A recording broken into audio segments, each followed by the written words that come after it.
Guys এখন আমি যাচ্ছি কক্সবাজার। দেখতে পাচ্ছি আমার পিছনে ভাই একটা ফ্রেশ আপ করতেছে, ওনার সাথে প্র্যাঙ্ক ভিডিও করব। ওনাকে বলবো যে এখানে ফ্রেশ আপ করলে জরিমানা দিতে হয় কক্সবাজার। আসো আমার সাথে আসো। এ ভাই এ হইছে করা হয়েছে এখানে ফ্রেশ আপ করলে জরিমানা দিতে হয়, জানো না? এটা কক্সবাজার। না ভাই এটা তো জানি না। দাও 1000 টাকা দাও। এখানে কেউ যদি ফ্রেশ আপ করে খোলামেলা জায়গায় এখানে জরিমানা দিতে হয়, জানো না তুমি? না তো ভাই এটা তো জানি না। দাও 1000 টাকা দাও।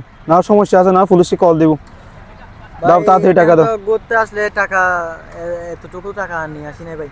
1000 টাকা জরিমানা দাও, না পুলিশকে ধরা দিব। এখানে পেশাব করলে জরিমানা দিতেও যাও না? না তো ভাই জানি না এটা। দাও 1 টাকা দাও, টাকা দাও ভাই 1000 টাকা নাই 500 টাকা নেন। 500 টাকা আছে। 500 টাকা না হবে না ভাই, 1000 টাকা দাও। ভাই 1000 টাকা তো নাই। না থাকলে কি করে পুলিশকে কল দিয়ে ধরা দিয়ে পুলিশকে তখন 100 টাকা দিতে পারবো। দাও টাকা দাও। দিয়েন না, দাঁড়ান আমার কাছে কত আছে দেখি। তাড়াতাড়ি দাও। 500 নেন ভাই 500 নেন। 500 হবে না, 1000 টাকা দাও।